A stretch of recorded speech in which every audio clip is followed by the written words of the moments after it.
What is happening, guys? Welcome back to the channel. Thanks so much for tuning in and spending a few moments of your day with me. Today I've got a really quick requested magic review for you guys. I was asked to review The Royal Road to Mentalism by Peter Turner and Mark Lemon. Today I'm taking a look at Volume 1. If you're not familiar with this series, this was put out by Illusionist. And the main principal concept is that Peter Turner and Mark Lemon are taking ideas and principles from The Royal Road to Card Magic and coming up with mentalism routines to share with you. And they do performances, explanations, and jam sessions. So this first volume, I think the only way you can pick it up now is if you buy the whole set, which is I think like $130. The first volume, you see Peter Turner performing the effect. It's a mental card trick, and then he goes over the explanation of it, and then he has 2 jam sessions with Mark Lemon in a restaurant where they talk about the principle and different ways of using it. That's pretty much what you can expect here. So this mental card trick, it looks like this. If you haven't seen the trailer on YouTube, a deck of cards is given to your spectator. They're asked to shuffle it, and then you have them cut the deck into 2 piles. You have them select a pile, they take out a card and memorize it, put it back in one of the 2 piles. They combine them and shuffle the cards together. And then you take the cards from them and you're gonna show them 1 card at a time, and you tell them to just think stop when they see their card, and then you reveal their card. That is what the effect is. And Peter Turner states that he found the principle in The Royal Road to Card Magic and came up with this routine to try to make it more fooling. Those were his exact words. Now, I've gone through The Royal Road to Card Magic from cover to cover, and I could not find this principle anywhere in the book. Maybe one of you knows where it is, but I don't think that's where he got this idea from.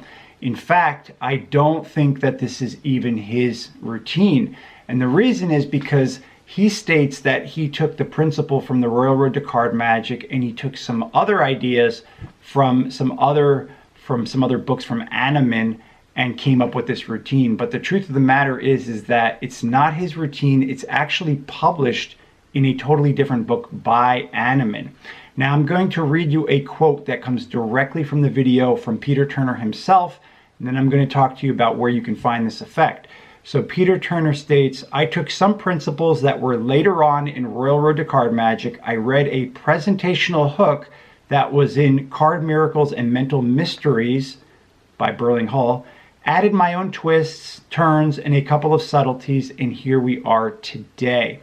Well, the reality is that he didn't do that, and he didn't come up with this routine because this routine is already in print by Animan in his book, It's a Secret, which was published in 1934, which you can pick up for $5 from library.com. It's really crazy. On page 10, you're going to find an effect that's called A Card is Found Once More. And that is the effect.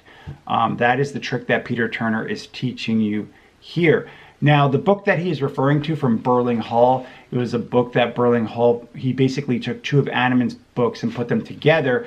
But nowhere in there are you going to find this effect, because he actually got this from a totally different book from Animan, which is called It's a Secret. Now, the actual premise, presentation, principle, and procedure is all exactly the same as the original Animan effect.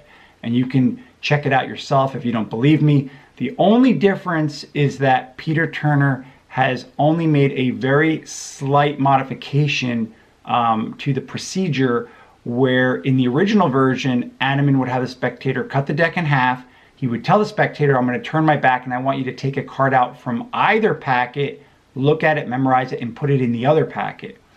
And then afterwards, the cards were shuffled together. Now, in this teaching by Peter Turner, instead, what he does is he has a spectator select a packet, and while they're taking a card out, he shuffles the second packet, puts it down, and then before he has them return their card, he takes the other packet and shuffles it as well, and then puts it down. And then he tells them, I'm going to turn my back, put the card back in either packet. So there is a lot of handling there in that way.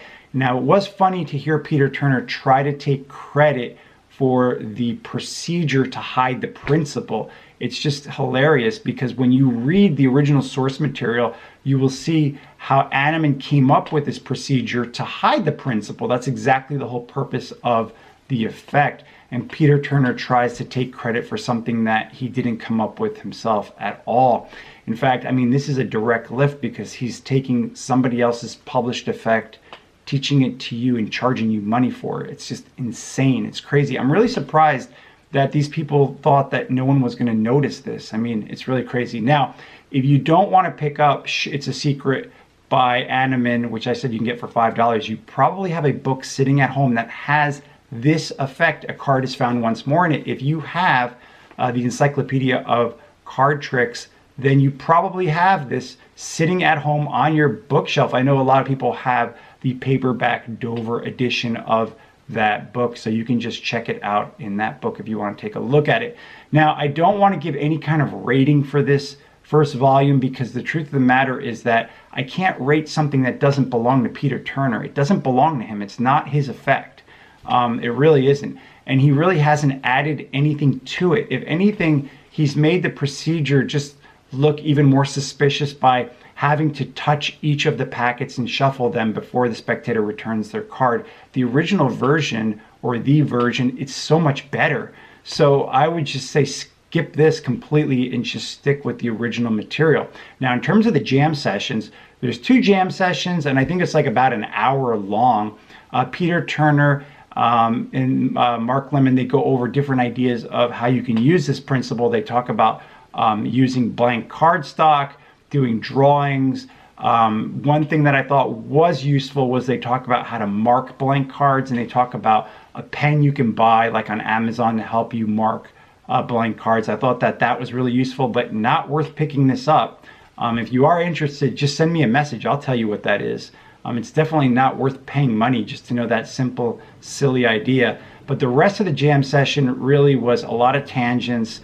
At the very end of it, Peter Turner goes into this really ridiculous idea of having your cameraman turn off the camera, so that way when you make like a promo reel, you can like tweak your performance video to make it look like you want it to, so it can look really incredible. I mean, just another low idea. Not surprised at all that that's really coming from Peter Turner, though, in all honesty. The one thing I was surprised that they did not introduce the idea of using tarot cards for this effect, because if you do this effect with tarot cards, at the end, you can give your spectator a reading based on whatever card that they selected. So it is an effect that if you are into mental card magic or mentalism with playing cards, you may want to pick up a tarot deck and use this as well, because I think it would play out really strongly with a tarot deck. Anyway, that's really what I wanted to tell you guys about this first volume of Royal Road to Mentalism. Again, my recommendation is don't buy this. Buy the original source material, because if you buy the original book from Annemann for $5, you're going to get like 47 different tricks in that book, including this one. So I would just recommend that you buy that instead. And I really hope that things improve in the magic community and people stop doing stuff like this. Stop stealing material from other people and trying to sell it as your own. Anyway, if you guys have any questions or comments, just leave them for me below. Thanks so much, guys, for tuning into my magic reviews, and I'll see you on the next one.